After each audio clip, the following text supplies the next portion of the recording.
Good morning mga ka-Zomgel. Yan guys, may kukwento ako sa inyo. Last month alam na namin or noong December pa na merong endurance sila Chano ngayon. Endurance.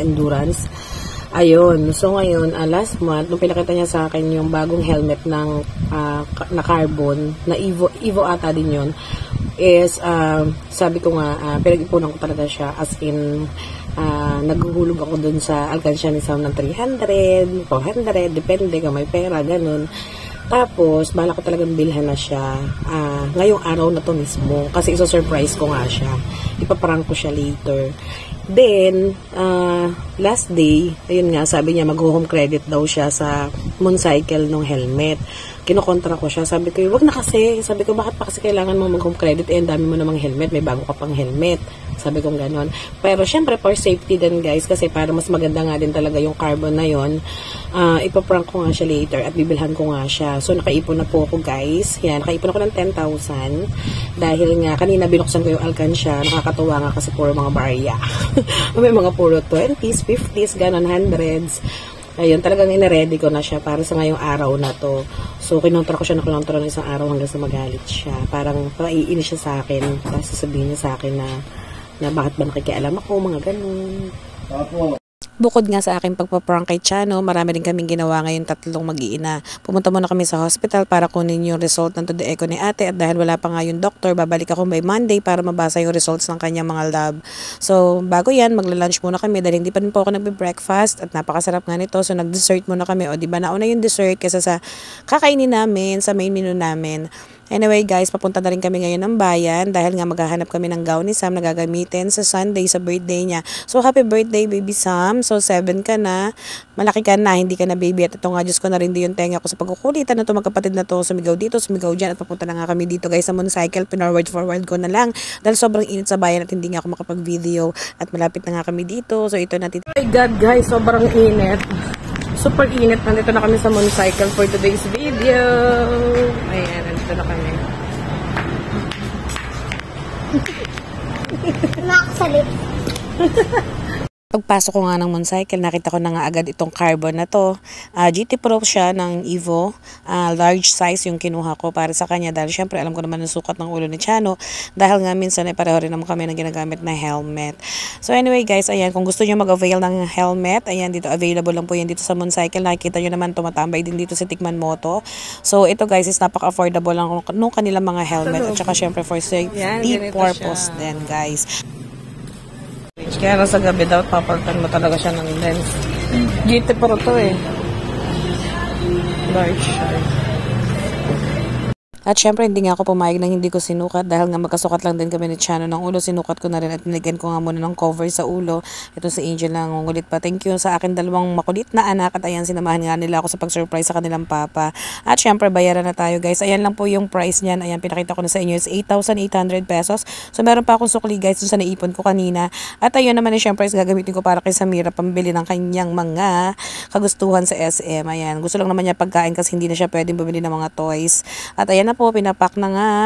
Nandito na nga kami ngayon sa Ace. Naghahanap ako ng lalagyan ng gasolina dahil nga ni Papa baka maubusan siya ng gas habang nag-i-endurance sila, kawawa naman.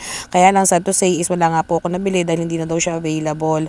Kaya sinabay na rin namin yung pamimili namin ng susuotin namin sa Sunday na sapatos. Hinintay ko nga lang talaga sa Angel na umuwi para nga ma-settle or maiayos lahat ng mga kailangan ni Sam sa gagamitin niya.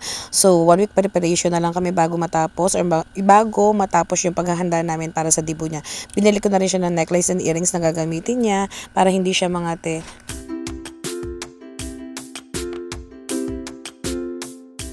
Diyos ko guys, ngayon na kami natapos sa aming lakad. 4 o'clock in the afternoon na. So, dumaan kami dito sa SM. At napadaan nga kami sa Krispy Kreme, so natagalan kami. Ay naku, hindi ko na mapaprank si Chano kasi nga nag-chat na siya, gising na siya.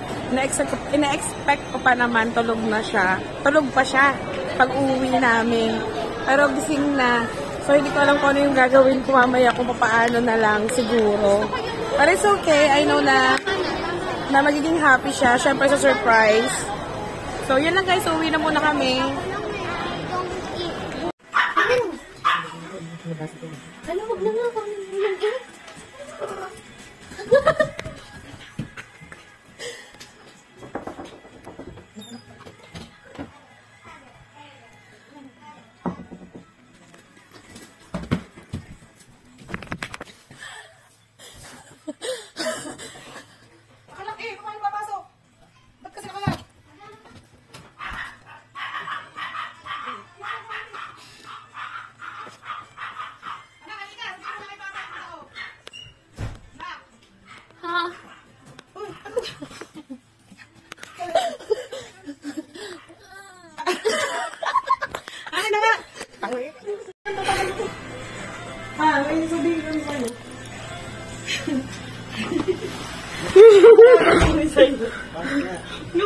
pa. Hindi ako, Papa. Ano yan? Hindi ako. Ranger nga. Hindi nga ako! Diba? Oo nga, kakamadali ngayon. Ayun. Basag yung ano, yung lens at saka yung sa gilid. Ay, di wala akong gagamitin. Eh! Gamitin mo muna yung helmet kong gray. Di ba may full face naman ako? Wala ko nagka-full face. Yung face ka. Hindi, meron na ba kayo sa akin na? Ano, mapapakita ko sa'yo kung gaano ang basag. Wala akong gagamitin! Meron yung isa, nasa taas. Agoy! Ito ang gagamitin mo!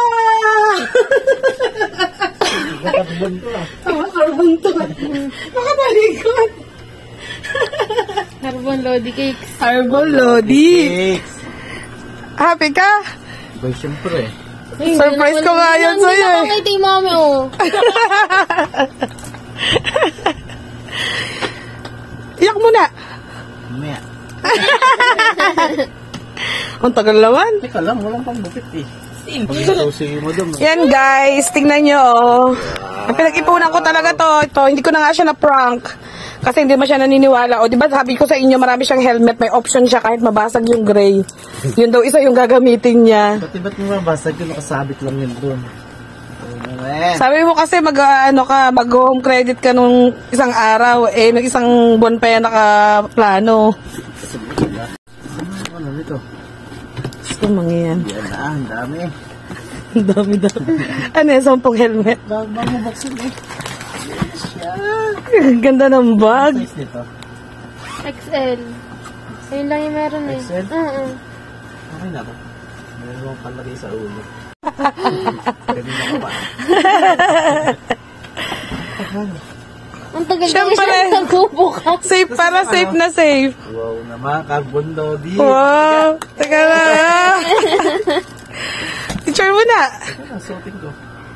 Ayun lang, nakapinlock pa. Mahigpit na yan. Hindi ba tanggal sa ulo? Wala, hindi.